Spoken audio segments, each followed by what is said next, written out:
નમસ્કાર મિત્રો, આપ જોઈ રહ્યા છો ચક્રવાત ન્યૂઝ।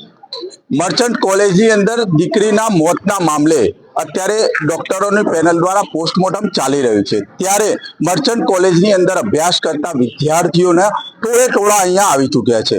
કારણ એક જ છે કે ફક્ત દીકરીને ન્યાય મળે, સાથે સાથે કોલેજની ઉપર એવા પણ આક્ષેપો થઈ રહ્યા છે, જમવાની બાબતોને લઈને આક્ષેપો થઈ રહ્યા છે, ટોર્ચરિંગની બાબતે આક્ષેપો થઈ રહ્યા છે, ફીને લઈને આક્ષેપો થઈ રહ્યા છે, ઘણા બધા આક્ષેપો એક પછી એક બહાર આવી રહ્યા છે। ત્યારે અત્યારે અહીંયા વિદ્યાર્થીઓના ટોળે ટોળા ઉમટી રહ્યા છે, ત્યારે આપણે એમની જોડેથી પણ થોડું જાણીશું અને એ વિશે સરકારશ્રીને પણ અપીલ કરીએ છીએ, જો આ વિદ્યાર્થીઓ જે કહી રહ્યા છે એ એમની વાતને ધ્યાને લઈને એની યોગ્ય તપાસ કરે અને શિક્ષણ મંત્રી શ્રી પણ આવી જો કોલેજો જે અંદર ટોર્ચરિંગ કરતી હોય, ફીને લઈને, જમવાને લઈને, વિદ્યાર્થીઓને માનસિક રીતે ત્રાસ આપતી હોય એવી કોલેજો સત્વરે બંધ કરવી જોઈએ, જેવી પણ આ વિદ્યાર્થીઓની માંગણી છે। તો અમારી જોડે અહીંયા ગર્લ્સ પણ છે, તો શું કહેશો મેડમ, અહીંયા કેવું ટોર્ચરિંગ થાય છે? ટોર્ચર અહીંયા અમારી કોલેજમાં બહુ જ કરવામાં આવે છે। જ્યારે અમે ફર્સ્ટ યરમાં હતા ત્યારે અમે લોકો વિરોધ કર્યો તો અમારા પ્રિન્સિપલ સરનો અને બીજા 2-3 સરનો, તો એ લોકોએ છે ને અમારા અડધા ક્લાસને ફેલ કરી દીધા હતા। હાલ અમે લોકો ઇન્ટર્નશિપમાં છીએ। હું ફાઇનલ યરમાં હતી, એ વખતે મેં રિસર્ચનું કર્યું હતું, એ વખતે NCH ગવર્મેન્ટમાંથી મારું સિલેક્શન થઈ ગયું હતું, એ વખતે દિલ્હી મારે જવાનું હતું, મને મારા કોઈ સર મેડમે, મારા ગાઈડ પ્રિન્સિપલ સર હતા, મને કોઈએ સપોર્ટ કર્યો નથી। અને જ્યારે ઇન્સ્પેક્શન આવ્યું એટલે એ લોકોએ મને એમ કીધું કે તું ફાઇલ પ્રિપેર કરી દે, નહીં કરે તો તને ફાઇનલ યરમાં અમે લોકો ફેલ કરી દઈશું। અને એ દિવસે મને એમ કીધું હતું કે તું કોલેજમાં નહીં આવે તો તારા જોડેથી અમે પૂરેપૂરા પૈસા લઈશું અને અમારા ઇન્સ્પેક્શનમાં તને ફેલ કરી દઈશું। બહુ અમને લોકોને પ્રેશર કર્યા છે આ રીતે। તો ફેલ કરવું એ તો કઈ પોતાના હાથમાં છે, દીકરીઓ મહેનત કરતી હોય તો ફેલ કેમ કરી શકે છે? જો કાયદેસર પેપર તપાસવામાં આવે તો કેમ ફેલ કરવું? સાથે સાથે અહીંયા એક પણ બીજા બી લેડીઝ, શું બીજી કોઈ તકલીફ આ સિવાય? દરેક વખતે એ લોકો જ્યારે અમારી જોડે વાયવા લેતા હોય કે કોઈ પણ કામ કરાવતા હોય ત્યારે સેમ વસ્તુ એમના મોઢાથી, તમે અમને અમારી સામે પડશો તો અમે તમને લોકોને ફેલ કરીશું। દર વખતે દરેક સર દરેક સ્ટુડન્ટને આવી જ ધમકી આપતા હોય છે, તમે કોલેજ નહીં આવો તો તમારી જોડે પેનલ્ટી લેવામાં આવશે, 100 રૂપિયા લેશે, 200 રૂપિયા લેશે। ઇન્ટર્નશિપ કરવાના અમારા જોડેથી 9000 રૂપિયા એ લોકોએ લીધા છે કે તમે લોકો ઇન્ટર્નશિપ કરો, એના માટે એ લોકો અમારા જોડેથી 9000 રૂપિયા લીધા છે। અમને એ લોકોને આપવા જોઈએ છે કે એ લોકો અમારા જોડે 9000 રૂપિયા લે છે, આ તો ઇનલીગલ જ છે ને, આ તો ખોટું જ છે, આવું તો ના જ કરવું જોઈએ એ લોકોને। તો દીકરી કહી રહી છે કે ઇન્ટર્નશિપ કરવાના પૈસા લે છે અને દંડ પેટે 100-200 રૂપિયા લે છે, કેટલી વાત યોગ્ય છે? શું આ બાબતે શિક્ષણ મંત્રી શ્રી કોઈ પગલા લેશો કે પછી આ વાત હવામાં ઉડશે, જેવા પણ આક્ષેપો થઈ રહ્યા છે? અહીંયા એક શું નામ છે આપનું? પહેલા રિકેશ પટેલ। રિકેશભાઈ, અહીંયા જે બનાવ બન્યો છે તો તમે એ બનાવના બાબતે શું કહેવા માંગો છો? બનાવ કોલેજના ટોર્ચર થી જ થાય, આવું ટોર્ચર અમારા ઉપર પણ આવી ચૂક્યું છે।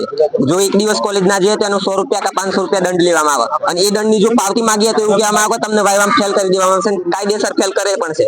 અને જો એટેન્ડન્સ ના થાય તો એના માટે 5000, 10,000, 20,000 એટલા પૈસા લે કે તમારે ફોર્મ ભરવું હોય તો એના પૈસા અમને આપો, અને અમે એની પાવતી માંગીએ તો પાવતી ના આપવાની, એવું કહેવામાં આવે। જો પાવતી લેવી હોય તો કાયદેસર તમે વાયવામાં ફેલ થશો, અને પાવતી આપતા પણ નથી, અને પાવતી આપ્યા પૈસા ભર્યા છતાં વાયવામાં ફેલ કરે, પૈસા આપવા છતાં પણ ફેલ કરે છે, એ પણ ઇનલીગલી, એની કોઈ પાવતી આપવામાં નથી આવતી। 20,000 ભર્યા હોય એ પૈસા હાજરી ઓછી હતી એના ભરવામાં આવે। જમવાને લઈને પણ ઘણા આક્ષેપો સ્ટુડન્ટો દ્વારા કરવામાં આવે, જમવા એ હોસ્ટેલમાં આવે છે, તમે હોસ્ટેલમાં નથી? અચ્છા, તો ફીને લઈને પણ ઘણા પ્રશ્નો થઈ રહ્યા છે, તો અહીંયા કોઈ હોસ્ટેલમાં ભણતું હોય એવું કોઈ વિદ્યાર્થી હોય? મેડમ, તમારું નામ શું? સેજલ મકવાણા। હું પેલા 2 વર્ષ હોસ્ટેલમાં જ હતી, બરોબર, અને પછી અમે 12 લોકો રહેવા ગયા। હોસ્ટેલમાં કેવું કે જમવાની બાબતમાં બોગસ નકરું શાક અંદર, મતલબ જીવડા પણ હોય, અમે બતાવતા કે આવી રીતના છે તો એમ કહેતા કે આવું જ આવે છે, 30,000 માં આટલું જ મળે, અને અત્યારે અમારા જુનિયર છે એ લોકો જોડેથી 50,000 લે છે, અને તો બી એને જમવામાં કાંઈ નથી। અમે કમ્પ્લેન 2 વખત કરી કે મેઇન હતા એને કે અમને જમવાનું સારું આપો, તો કાંઈ સુધારો નહીં, કાંઈ નહીં, હજી સુધી સ્ટીલ એવું ને એવું જમવાનું આવે છે। સાથે સાથે જમવાના કોઈ પૈસા કે એવું કઈ લેતા હતા? જમવાના મતલબ કે ત્યારે તો 30,000 લેતા હતા, પણ અત્યારે 20,000 એક્સ્ટ્રા ભરાવે છે કે નહીં તમને સારું જમવાનું આવશે, તમારા માટે નવી મેસ બનાવવામાં આવશે, પણ એવું કશું કરવામાં આવ્યું નથી। અને એવું કહે કે તમને આવ ક્યાં છે, તો એ કે હવે એ બધું નહીં, તમારી રીતે જોઈ લેવાનું। તો જમવાને લઈને પણ ઘણા બધા આક્ષેપો થઈ રહ્યા છે, સાથે સાથે અહીંયા બીજી દીકરીઓ પણ છે। બેન, શું કહેશો, તમને શું લાગે?